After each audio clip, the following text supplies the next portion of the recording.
In-depth journalism in the Memphis community, the Daily Memphian is of Memphis, not just in Memphis, and seeks to tell the stories of this city. TheDailyMemphian.com. Truth in place.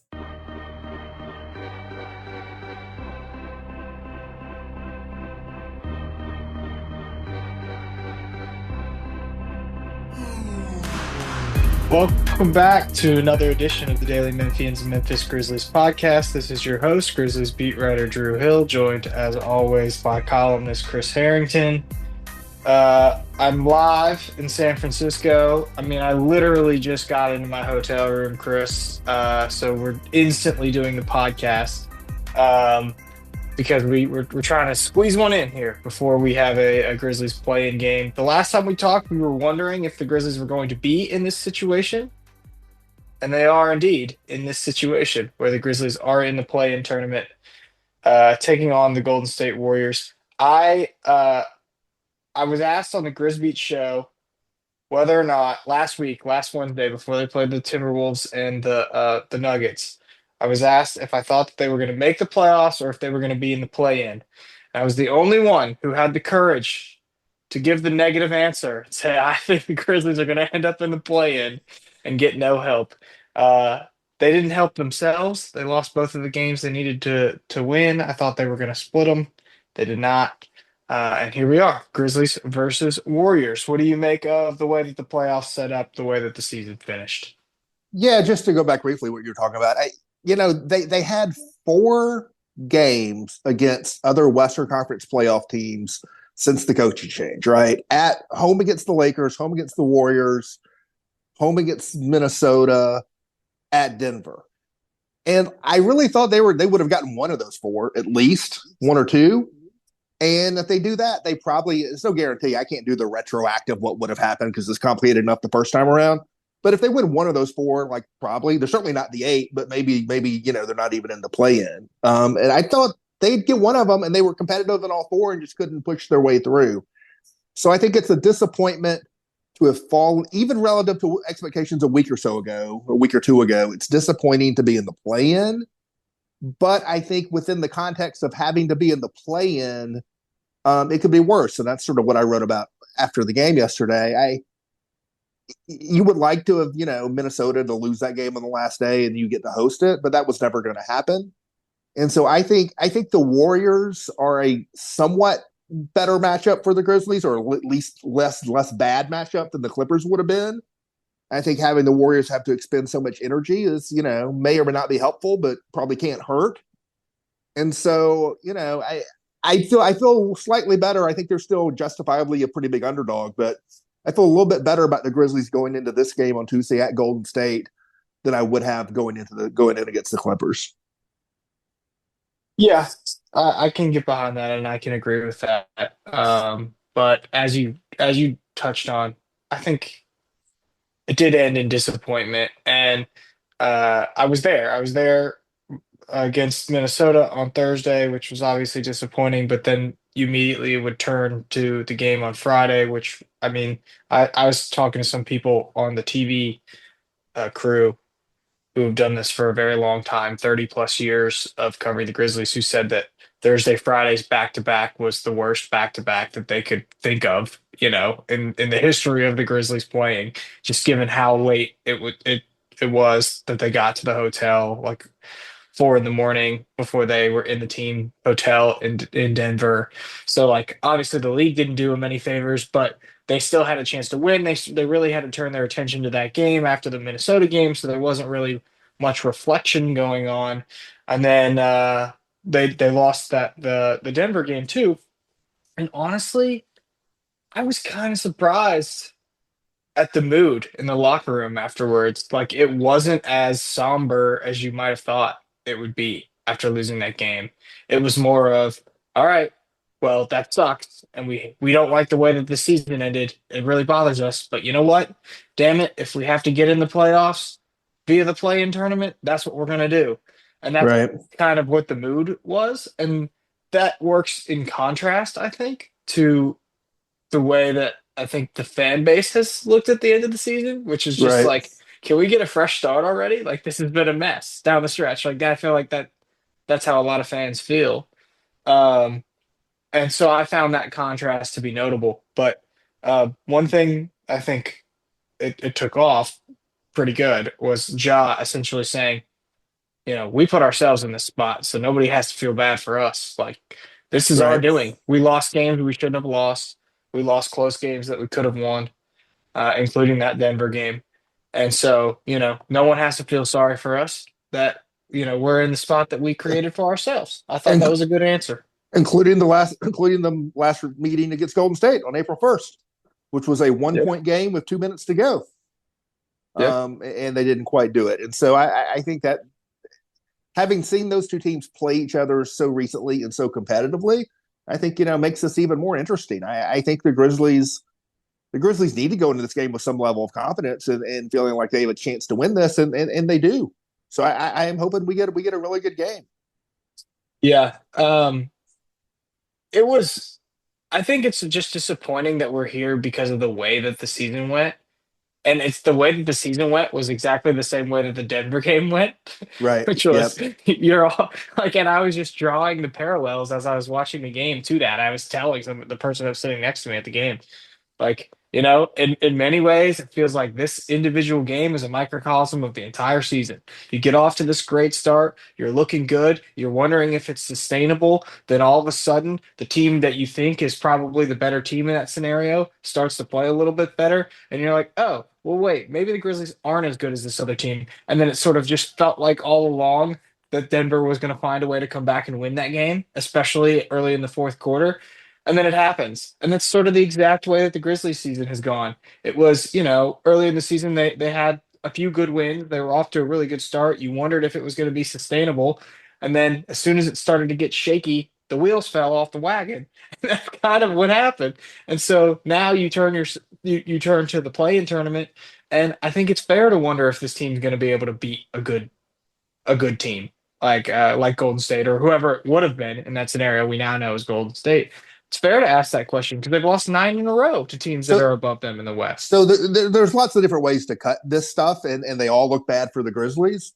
But this is a road game against a West playoff team, and the Grizzlies are on the season. In the regular season, they went 1-11 in road games against the top 7 teams in the West. 1-11. The only win was at Minnesota, a game I was at, which took John Morant hitting 2 absolutely hellacious shots in the final minute to pull that game out. So there's no evidence that they're going to go on the road and win a game against a good team in the West. But that's why you play the games. And Yep. I do think that the matchup stuff for the Grizzlies I think the Warriors are really good. So the Warriors have been great since the trade deadline. But I think the matchup stuff for the Grizzlies, there's some interesting stuff there from a matchup standpoint in a way that, again, the Clippers, I had a hard time seeing like the potential advantages. With the Warriors and the Grizzlies, it cuts both ways. There's stuff the Warriors can exploit. There's things the Grizzlies can exploit too. And I think there's some really interesting stuff in this matchup. I think putting the team in this situation is a good test of the team's mettle, and it's a really good test, a really good look at Thomas Asalo in a playoff game, basically. And sort of, Mhm. an all or nothing, 48 minutes, you got the matchups, you got the flow of the game. How do you handle it? I think it's going to be a fascinating game. Hopefully, if the Warriors win by 30, it won't be very fascinating. But if it's a close game, or if the Grizzlies, somehow win big, which probably won't happen, but anything other than a blowout loss is going to make it a really interesting game in terms of, learning stuff about the team. Yeah, I mean, I'm definitely looking forward to seeing the way that Isalo handles this, right? And seeing what the strategy will be come Tuesday night against this Warriors team. And you're right, we can get into some of the stuff that you talked about. You're saying stuff the Warriors can take advantage of, stuff the Grizzlies can take Yeah. advantage of. I think you're putting a gigantic circle maybe around Zach Edey Well, without saying while you saying were that. while you were flying across the country this morning, I rewatched the April 1st Warriors Grizzlies game. So I have a lot of that stuff fresh in my head. And Edey is a good place to start because that was a game where, in the first quarter in particular, they played a pretty heavy drop coverage with Zach Edey. Steph Curry was getting good looks at threes. He was draining them. He hit 4 of his 12 threes in the first 9 minutes of the game, in which the Warriors built their game high 17-point lead. Zach Edey was also plus 13. The Grizzlies were plus 13 with Zach Edey on the floor in that game, and he had like 16 rebounds. And I really think the question of whether the Warriors can emphasize the Edey negatives or the Grizzlies can emphasize the Edey positives, and which way that flips might be the most important thing about the game. Like, can the Grizzlies make Edey more of a positive, or can the Warriors make him more of a negative? Might be the most important thing, because his defensive mobility against that 3-point attack and against Steph Curry is a big problem. But the Warriors have no one who can match up with him physically. And I do think during that game, the Grizzlies adjusted in the flow of the game. And I know Curry had 52. He had 19 in the first quarter. And the Grizzlies and the Warriors got up big. And over the course of the game, they started to defend it somewhat differently. Edey was a little bit more aggressive. They brought him out a little bit further on those pick and rolls. And I think they're going to make that adjustment from the jump in this game. And now that can bring out problems too, because Edey is pretty slow to react on stuff coming at him and behind him. Yep. And the Warriors are a team that can pick you apart on back cuts and some of that kind of stuff. And so it's sort of a pick your poison. Like, if you're more aggressive out on the perimeter, is that going to give up more stuff going to the basket? It's going to be an issue, but I think that question of how the Grizzlies adjust to that pick and roll and to trying to contain Curry, and whether the Grizzlies can make Edey more of a positive or the Warriors more of a negative. There's a lot of stuff to the game, but that may be the number one thing. Yeah, no, it is. And to your point, you use the term trick or treat player quite a bit. I don't know if that's an accurate. That was an old Tony Allen thing. I know. I don't think that's really an accurate way to describe Zach Edey. No. Like, the best thing that I can come up with in my head right now is like, you know how like you can look at a snow globe and there's nothing to it, but then when you shake it, it's like all beautiful. It's almost like that. Like when Zach Edey gets, I don't know, like when he has these flurries, right? It's like these flurries of good Zach Edey, and then there's these moments of just standstill Zach Edey, it feels like. And it felt like that particularly in the game against Denver, because it was like Denver's getting all these dunks during the third quarter. Zach's really slow to react, and then all of a sudden he's making a huge play offensively. He's blocking a shot. He's doing like whatever. That's very much what a rookie does, right? It comes in waves with Zach. I think it's very important that you get more good waves than bad waves of Zach in this game in particular against the Warriors if you want a realistic chance to win. So that is definitely something I'm going to be watching. It's also like, it's been interesting to see how they're going to use the wings, right? Because I thought we were going to get more Vince than this, and we're just not getting as much Vince as I anticipated. He had a good game on Sunday against the Mavs. But one of my questions, and I raised this, I read a little game preview thing, and one of the questions I raised is, since Jalen Wells has gone out, they have been starting Vince Williams. Does that continue to happen, or is there a chance they start Scottie Pippen in this game? Because I think with Wells out, Pippen is probably the best defensive matchup on Curry. And so do you do that from the jump and start Scottie Pippen? Or does that mess up your rotation enough where you want to bring Pippen off the bench and you still start Williams? I think that's a question I think could go either way. Yeah. No, that's a good one. I mean, the other important piece to this too is Santi. Yep. I mean, he's an important piece to every game. They were negative 26. They were negative 26 with Santi on the floor on April 1st. And I worry about Santi in this matchup because is it a worst of both worlds, right? Where it's a defensive problem, but he doesn't really like with Edey, they can't match up with the size. With Santi, is it too much of a defensive problem to get the value out of his offense? And I almost wonder if when they go to the one big, either Jaren or Edey, it's the one big on the floor, are they better off going smaller and more defensive oriented around those guys? And a lineup sometimes you go 82 games and you do something in game 83 you hadn't done all season. That happens a lot. Yeah. A lineup that was not on the floor together for not even one possession all season. Ja Morant, Scottie Pippen, Desmond Bane, Vince Williams, Jaren Jackson Jr. I could see that lineup in this game. I could too. Yeah, Santi's he's in between. He's in between, right? Like, because they've used him out of necessity in some of these games where Jaren's in foul trouble, Right. which it's going to be important that he's not in foul trouble in this game.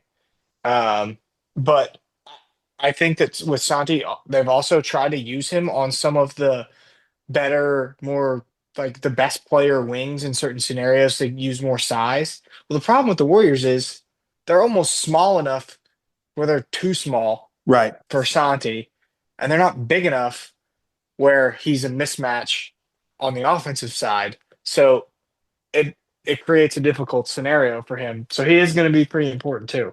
Here's a curveball for you. I wonder if we won't see some John Conchar in this game, and maybe more than we expect, for the exact reason you just said. The Warriors play small, and the thing that's most dangerous about the Warriors, other than obviously Steph Curry, but it's related to that, is their ball movement, their player movement. You have to have defensive awareness and focus on against the Warriors, or they will pick you apart. And one of the things that Conchar has is defensive awareness. He won't score. He's not a good one-on-one defender necessarily, but you watch him on Sunday, he gets 6 steals in that game, right? He's a guy who is active and aware defensively, and his head's in the game. And if you're going to play small, you need to rebound, and he can rebound a little. Other thing I'd point to is that Tuma Sasalo said before Sunday's game, like a couple of these guys are going to play in the playoffs. I mean, the guys who were playing on Sunday. I would look at what guys played the least in Sunday's game. I think those are the guys who are going to play the most after this, and that was Vince Williams and John Conchar. I'm just throwing that out there. I wouldn't be surprised to see Conchar get into this game. Let's continue this discussion about the game, but first let's take a break for a message from our sponsor. Want to make a big impact without getting lost in a big system? Join Youth Villages to be a force for families while becoming part of one. Help make positive changes on a national scale, one community at a time. It takes a family to transform lives. Start with yours. Apply now at youthvillages.org/careers. Okay, Chris. So one other thing I just want to point out about this game, and part of the reason this game is scary, but also I think Memphis isn't completely unequipped to win this game, is because to me, like, and this kind of goes to what we talk about when we talk about the NCAA tournament, right? When you're trying to figure out which teams can potentially pull off an upset, you say, oh, well, which teams are subject to 3-point variance, right? Like, can we get a 3-point variance game where some team that takes a bunch of threes misses a lot of shots on this particular night and they get upset by somebody? The Warriors are susceptible to be that type of team.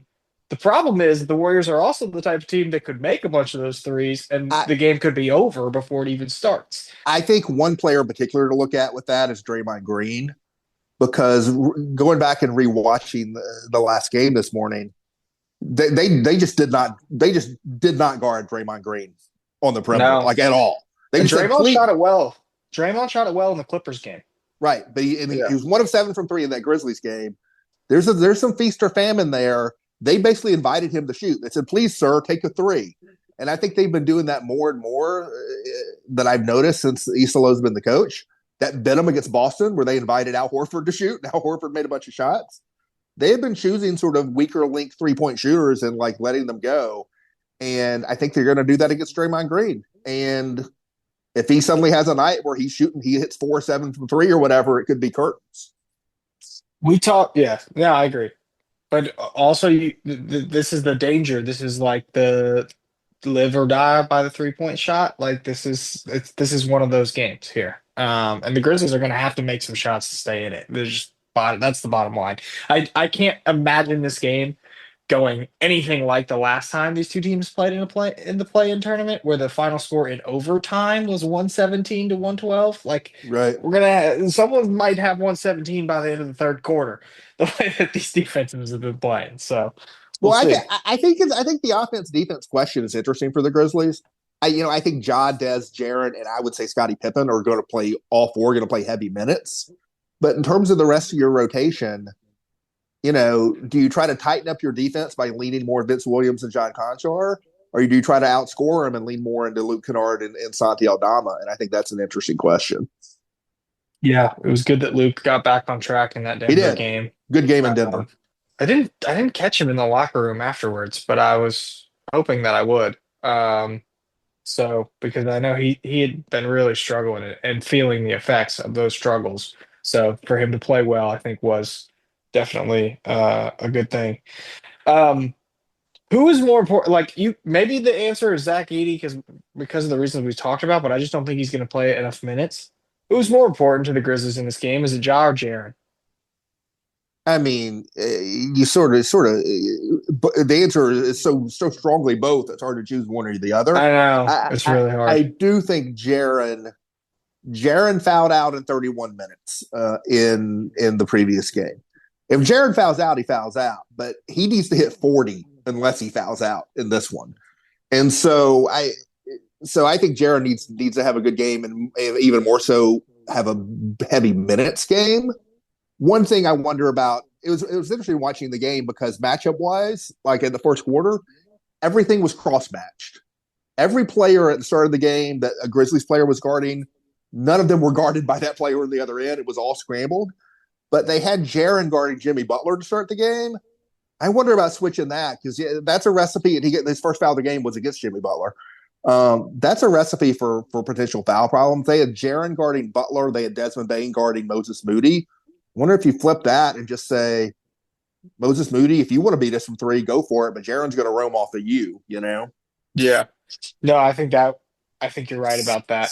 Um, no, I found it interesting too that there's a lot of frustration with Jaren right now, and I know he hasn't played his best basketball over these last few games, but I mean, how do we get to this point? Like, how do we get to this point where there's all this frustration towards Jaren, who's the guy who carried the team through most of a lot of the season this year, Right. especially when Ja missed time, and now all of a sudden people are, you know, they I've gotten a few responses to the Jaren saying this has to be all out war. We got to take this really seriously. We all got to be whatever. And they're like, well, it'd be nice to see you play well. Well, I mean, Jaren's still a hugely important piece of this team that's played well a lot of the season. And the foul trouble stuff has creeped up recently, but it wasn't until recently that it creeped Right. up. And I it's mean, not every game, you know? he's been the most consistently positive presence on the team over the course of the season, which Without a question. starts with actually playing, which he's done. And he was in foul trouble in the Minnesota game, but played a ton of minutes and never fouled out of the game. Still Played 30, played a lot of minutes. played 37. Yeah, it's a lot of minutes. right. And didn't foul out, even though he had to go to the bench early. So it's not, to your point about foul trouble, it's about the total minutes played, not about when he has to sit on the bench. Isolo, I think, has been better about that. Thing I complain about all the time because I don't, and in a lot of ways, the team situation hasn't changed that much. But I don't think Jaren would have played 37 minutes in that game if Jenkins had been the head coach because he would not have come back to him as quickly after the fourth foul. And so, again, like I said, if Jaren fouls out, and we're sort of talking about something that hasn't happened, but if he fouls out, that's on him. Whatever, that's fine. But like in the absence of that, you got to get the minutes you need to get out of him unless you can't. And I think Isolo's been better about doing that. Yeah. The other thing about this, and I didn't think I was going to get pushback on this, but I got a lot of pushback from Jeff, and I'm curious what your take is. Jeff's all about he would prefer, his preference is that the Grizzlies, should they lose a game against the Warriors, they lose the next game so that they keep the draft pick. Because we should explain, it is a lottery protected draft pick that they traded to the Wizards, meaning if the Grizzlies miss the playoffs, they'll keep their first round draft pick this season. I just can't imagine a scenario in which the Grizzlies are actually going to do something actionable in favor of that preference. To me, I you agree. just can't do that. I agree. It's an abstract conversation, and it's a totally reasonable abstract conversation for fans and media to have. But in reality, you can't. This is not a regular season game. This happens in regular season games sometimes, where like a draft pick is on the line. This is a postseason game, and so obviously the players on the floor are going to go all out. So all you can do is change who's playing. But it's a postseason game. You're not going to sit down your stars in a postseason game no matter what. You're just not. And so they're going to play. If it gets to that, they're going to play it out, and whatever happens, happens. But they are not. I would be very, very surprised if organizationally that did anything to affect the outcome in that way. I just don't see that happen. Yeah, and it doesn't matter what the preference, even of the organization is, because they can't do anything, as I said, actionable to change the Right. result of the game in that way. And part of this is too, like if you're gonna really try to sign Jaron to a long-term deal this summer, do you think it's gonna sit well with one of the best players on your team Well, yeah, to no, do something like that? Like right. that's the most obvious reason why you can't do it. You also can't do it because you'd get reprimanded by the league and like all Yeah, that. I get no, that too. But right. like it just doesn't add up. So I think it's a non-starter in terms of wondering how the organization would handle it. The organization's going to put their guys out there, they're going to play a basketball game, and what happens happens. But even from a fan standpoint, I think it's debatable. I think reasonable people can disagree on this one on either side, but there is cost. Even if you think they're just going to lose in the first round in 4 or 5 games to the Thunder, which probably would happen for anyone in that situation, there is cost to missing the playoffs 2 years in a row with the team that's supposed to be on this long run. I think there's psychological costs there. There's other costs. So those costs might be worth keeping the pick. That's why I say reasonable people can disagree about it. But it's not a no cost situation to lose at home in a play-in game and miss the playoffs right now. Right. So, yeah, I just can't imagine a scenario in which that would happen. Last thing I want to bring up, because I forgot to earlier, frankly, Ja's been awesome against the Warriors in postseason games. Like, totally awesome. He only played 3 against the Warriors back in 2022. Right. He had 34 points, 34 points, 10 assists, 9 rebounds, 47 points, 8 assists, 8 rebounds, 34 points, 7 assists, 3 rebounds. And then in the play-in game against the Warriors that they played, Ja Morant had 35 points in that one, which they won with 4 steals, 6 assists, and 6 rebounds. He has been incredible in the postseason against this Warriors team. I think if you're going to try to hitch your wagon to like why the idea of why the Grizzlies can pull the upset, the most obvious pathway to that is Ja's just freaking awesome on Tuesday night. Well, That's he it. only he only played twice in the season series this year. He was good in both of those games too. And that's another reason why, from a matchup standpoint, let's talk about like the Grizzlies have some stuff in their favor matchup wise, or at least manageable stuff in this one relative in a way they didn't against the Clippers. Like you think about that Clippers matchup, the Warriors have some good on ball defenders. They don't have Chris Dunn, who's one of the top 3 or 4 on ball defenders in the league, much less a Kawhi Leonard you can go to if you want someone bigger. And then they don't have a Zubats at the rim either. And so the Warriors defense has actually been very good this season at keeping people out of the paint. They are number 1 in the NBA at frequency of rim attempts by opponents in terms of how infrequent opponents get to the rim. But Can I add something here? But Ja can get to the rim against anybody, Yes. and they have not been as good at stopping the shots once people get there. Yes. And so I think, and then the other thing I was looking at, I didn't write about any of this. They're the least frequent team in the league in terms of how frequently teams shoot at the rim, but it's most frequent in terms of how often opposing teams shoot in the short mid range. And that's generally good strategy for the Warriors, right? Because you want guys, the floaters not getting to the rim. But the Grizzlies love the short mid range. That is where Ja lives. That's where Jaren lives. And so, like, I think Ja and Jaren can both be really effective against this team. They have been really effective. Jaren's averaged 27 points a game in the season series against the Warriors, even though he shot poorly from 3 in the season series. Yeah, to your point about teams shooting with less frequency at the rim, I think part of this too is when you take that many threes, when you're taking a lot of threes as Golden State, it's almost like you're baiting the other team into trying to match you. That could be. And I feel like that happens often over the course of NBA games. Like, teams shoot a lot of threes and try to keep up with the Celtics too. I'd be very curious to see where the Celtics are on that list of teams that give up the fewest amount of points at the rim. But okay. Yeah, that was just one last point I wanted to make. Any thoughts on the way that the playoffs set up, Chris? What do you make? Like, who do you think's going to win the game between the Kings and the Mavs? I think the Kings are more likely, personally. Kings are at home. The Kings got a little bit more active talent. They probably feel like they have more to play for a little bit. I'll take the Kings in that one. I'll get it. I've been so busy on the Grizzlies Warriors, I haven't really looked deep into other playoff stuff. But at a glance, and maybe we can talk about this more if maybe we come back later this week. We can talk more playoff stuff. But at a glance, man, I think the two series that are set in the West, Clippers, Nuggets, and Wolves, Lakers, those are really interesting series. Yeah. And they could totally get those could easily be coin flip series. They could totally go either way. I think I probably like the Clippers over the Nuggets, and I'm not so sure I don't like the Wolves over the Lakers. You know, it's funny because you could probably say most seasons, a team in the Grizzlies position is getting screwed here because they're so much better than the teams in 9 and 10, and they should just be in the playoffs. With Right. OKC sitting right there as the juggernaut this season, you could almost make the case that this is a more advantageous scenario for the Grizzlies to have this play-in tournament and have the chance to beat Golden State and maybe avoid having to That's a good play point. the That's a good Thunder. point. Without the play-in, Yeah. they're just looking straight up at the Thunder. At least now they get a chance to avoid them.